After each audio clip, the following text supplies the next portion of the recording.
That from one no James done. chapter 4 That one done yet. and verse 14. So just start right now here. And I'm reading from the New Living Translation, NLT, which says this: how do you know what your life will be like? Your life is like the morning fall.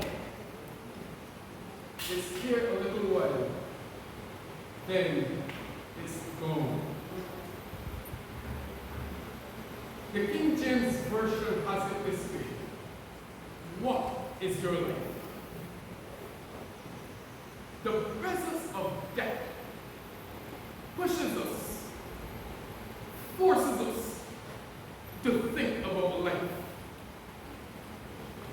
I don't know about you, and you might probably say, but yes, you are accustomed to doing funerals, you do things like that, but every time a person passes, especially a young person, it pushes me to think about life. Right. I want to help us this afternoon, because we might not be able to answer the question, all of the questions as it relates to life. Like, who am I? Really? Who am I? What am I here for? You remember that old song that used to be played some years ago? What am I living for? If not for you.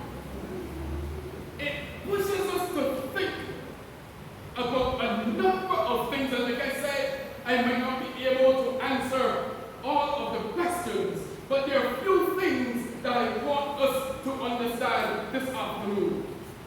And the very first thing that I want us to understand is that God gives life. God is the one who gives life.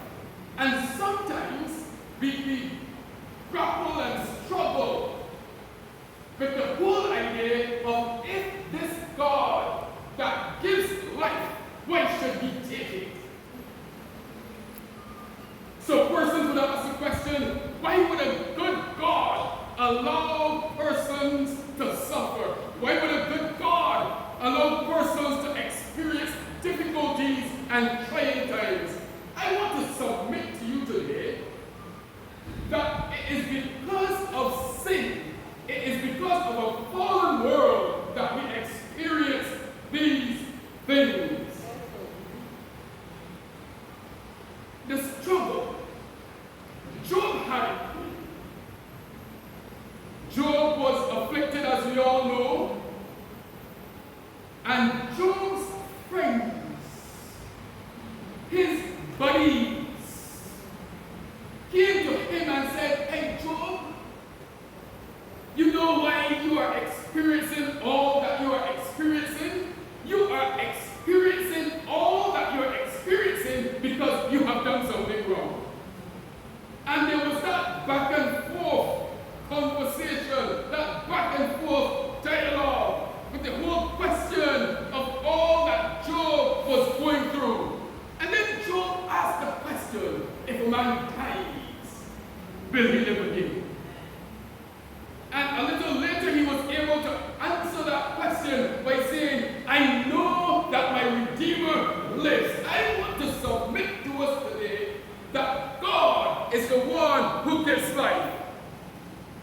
In John chapter 11, a portion of scripture that we are all familiar with,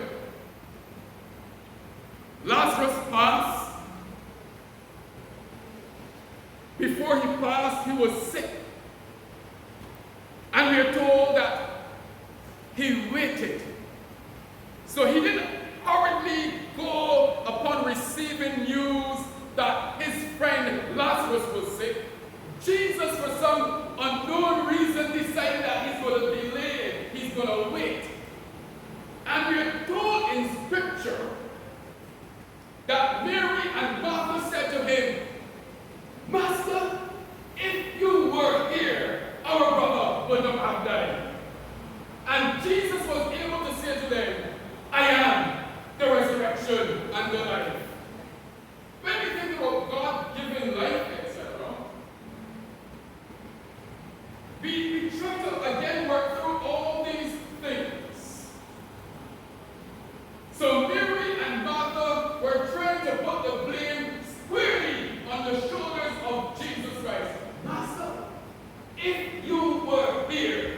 our brother would not have died.